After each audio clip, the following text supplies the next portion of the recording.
What's going on, y'all? It's Tuesday. I hope everybody is happy and healthy out there. So let's go ahead and get down on this video. And the first thing I want to talk about is this situation dealing with Kamala and her husband, Doug Emhoff.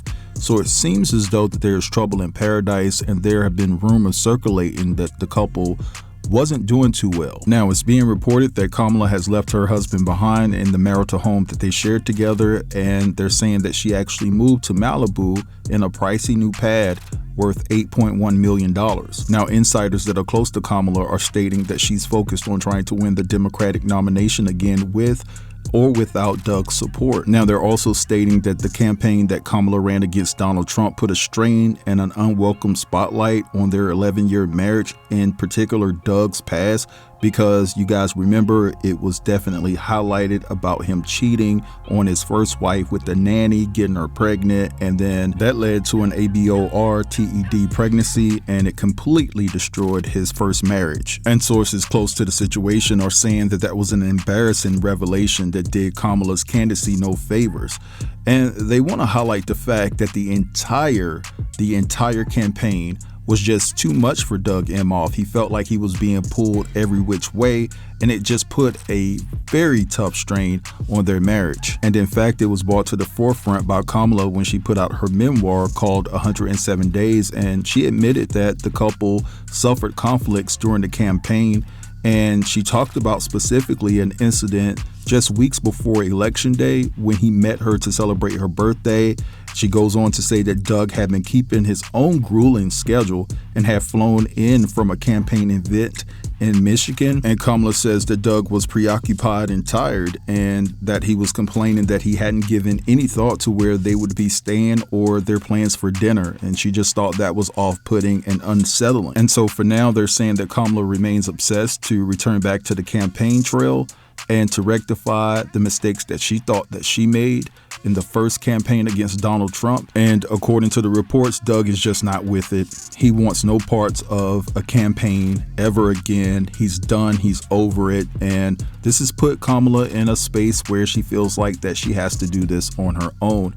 And so their relationship and their marriage is crumbling behind the scenes based off of what Kamala has set out for her goal. And her goal is to come back to the campaign stronger than ever, and Doug doesn't want anything to do with it, and he's not supporting her. Now, when I think about this thing in its totality, it has to be something more, because given the fact that Doug is just cool on the fact that he doesn't want her to run again, the schedule was grueling, he doesn't see himself going through that again.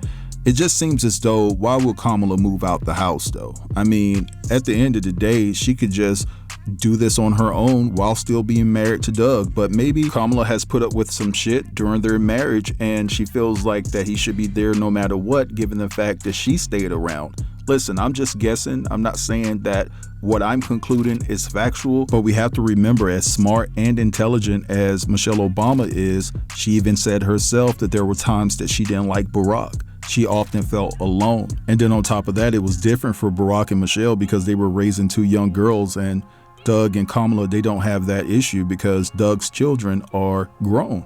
So it's just interesting, to say the very least. Hopefully they come to some conclusion and find common ground and still try to stick it out. But with Kamala allegedly moving out the mansion of their marital home and moving into her own mansion in Malibu, that speaks volumes.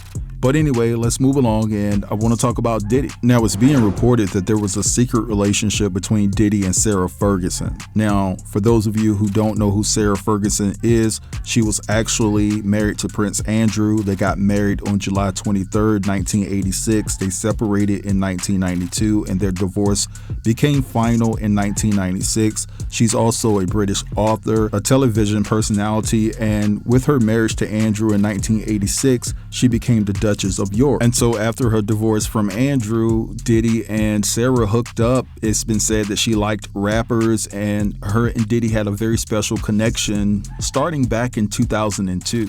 I want you guys to take a look and a listen at this, and then I'll be back.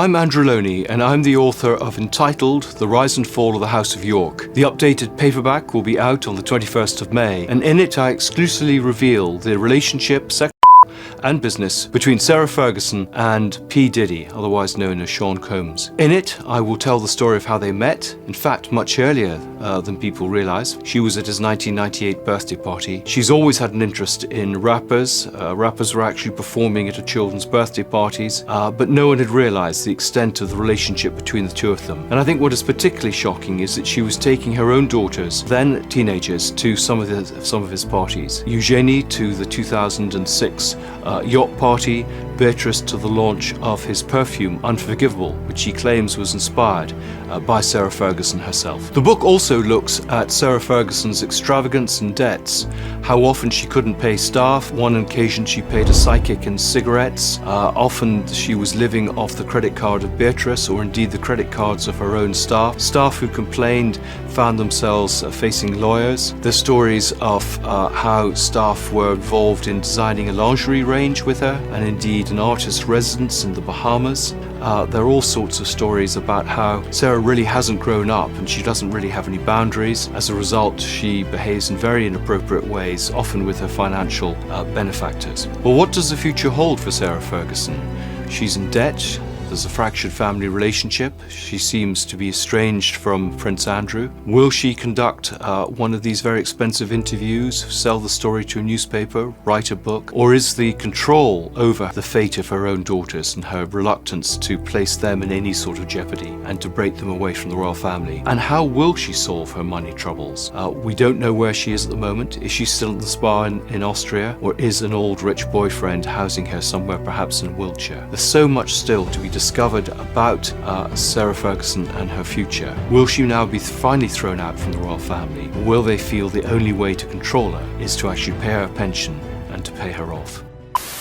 All right, so you guys heard what Andrew Lowney had to say. He's going to be dropping his content about the depth of Diddy and Sarah's relationship in just a couple of days on May 21st. So it's definitely going to be a hot topic. I'm pretty sure people are going to grab and soak up the content that he's going to put out, detailing what he knows and what other people have said about the true nature of Diddy and Sarah's relationship. Now, Sarah's team have come forward and denied that there was any type of intimate relationship going down between her and Diddy, but Andrew is adamant that he's going to stand by his reporting and that this is factual information. He's saying that Diddy and Sarah were friends with benefits, and there's no doubt about it. But anyway, I'm going to draw the line here. I want you guys to feel free to drop down in the comments and just give your thoughts. Don't forget to like this video, also share this video, and if you're new here, consider subscribing to the channel. I'll check you guys out later. Have a beautiful day.